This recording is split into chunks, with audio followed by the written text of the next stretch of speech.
Les vraies voix Sud Radio, ça fait du clic sur les réseaux sociaux. Ça fait du clic sur les réseaux sociaux. Les internautes parlent évidemment énormément d'Elisabeth II, Félix. Oui, l'état de santé de la reine au cœur de toutes les préoccupations depuis cet après-midi, en attendant cette possible terrible nouvelle, avec notamment par exemple une séquence de la BBC repartagée dans l'après-midi lorsque le speaker de la Chambre a interrompu les travaux à Westminster. I know I speak on behalf of the entire House when I say that we send our best wishes. Je sais que je parle, dit-il, au nom de toute cette assemblée quand j'envoie nos meilleurs vœux à la reine.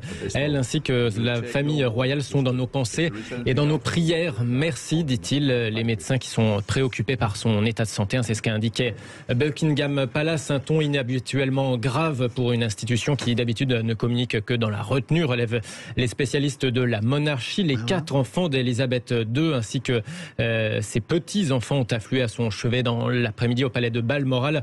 Alors on a pu voir le jet du prince Harry atterrir tout à l'heure. Les tweets de pensée pour la reine en tout cas affluent du Premier ministre canadien Justin Trudeau ou de l'ancien Premier ministre travailliste britannique Tony Blair. Et puis les réseaux, c'est l'ironie qui est aussi de mise, quelles que soient les circonstances. Oui, beaucoup osent déjà des blagues de plus ou moins bon goût depuis cet après-midi sur le thème du prince Charles qui n'aura pas dû être très pressé de régner, ou de Stéphane Bern en mode alerte rouge prêt à en découdre avec ceux qui blaguent justement sur le sujet, en reprenant cette image récente du spécialiste de la monarchie de Stéphane Bern quand il avait posé avec un pistolet pour faire la promotion d'un téléfilm. Les réseaux sociaux, par ailleurs, il se passe des choses étranges. On a pu voir le journaliste de LCI, Darius Rochebin, tweeter cette annonce, je cite: la reine Elisabeth est morte à l'âge de 96 ans selon le palais, avec même une source AFP qui était précisée entre parenthèses, sauf que il a supprimé son tweet immédiatement puisque l'agence de presse n'avait pas publié un tel flash, comme on dit. Vous savez, c'est quelques lignes d'agence qui annoncent les nouvelles très importantes dans les rédactions. Le journaliste de LCI aurait été piégé par un faux compte Twitter AFP reprenant le vrai logo de l'agence France Presse. En tout cas, certains en profitent aussi sur les réseaux sociaux pour tourner des hommages en forme de pied de nez aussi à la nouvelle première ministre britannique. Jérôme Godefroy écrit: la reine Elisabeth II aura connu 15 premiers ministres successifs du Royaume-Uni, de Winston Churchill à Liz Truss. Disons que la pente n'était pas ascendante, dit-il. Voilà, des réseaux sociaux, vous l'entendez, très grinçants comme d'habitude, même dans des circonstances assez graves pourtant. Alors que dans une émotion beaucoup plus premier degré, on va dire, les Anglais affluent cette fois dans le monde réel devant Buckingham Palace à Londres. Merci beaucoup Félix Mathieu. Qu'est-ce qu'il faudra en garder finalement, Philippe Bilger? Un exemple unique. Évidemment, pardon de renvoyer tout à la politique nationale ou à d'autres États, c'est ce à quoi j'aspire en tant que citoyen modeste depuis des années, qu'on puisse véritablement admirer qui nous gouverne, qui nous dirige. Je connais bien le régime britannique, ça n'a rien à voir avec le nôtre, mais c'est une grande chance pour un peuple d'admirer qui est là à sa tête. Françoise Degbois veut réagir sur les tweets a priori. Ouais, je trouve ça, ça m'étonne à peine de Jérôme Godefroy, mais je trouve ça... Oui, juger Liz Truss qui est là depuis 2 jours. Honnêtement, pourtant c'est pas ma cam politiquement, mais enfin, il y a autre chose à faire que...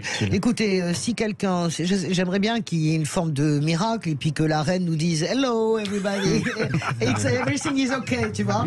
J'aimerais, je suis pas du tout sûr que ça va arriver, mais j'aimerais, mais à ce moment-là précis de l'histoire, cette femme, elle est exceptionnelle parce qu'elle a traversé un siècle, un siècle tourmenté, un siècle de tourments. On en fait quelqu'un qui parle pas dans la sobriété, avec dignité. C'est quelqu'un, c'est la première à avoir commencé à combattre véritablement l'apartheid, par exemple. C'est quand même assez exceptionnel. On oublie ce rôle politique toujours dans le silence et la retenue. Elle s'est engagée pour la Deuxième Guerre mondiale. Bien sûr, elle était mécanicienne et tout ça, mais ça c'est sûr. Non, mais je dis qu'elle avait un rôle politique.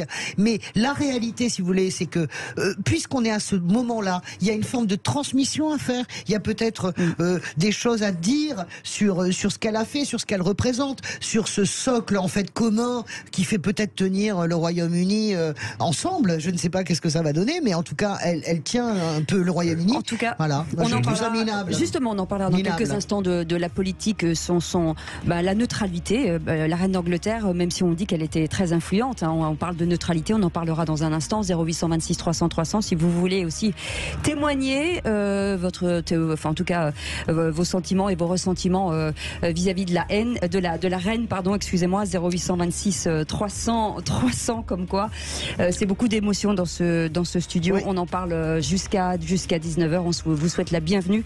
Ce sont les Les Vraies Voix avec Philippe David et tous nos éditorialistes du jour. On vous souhaite la bienvenue.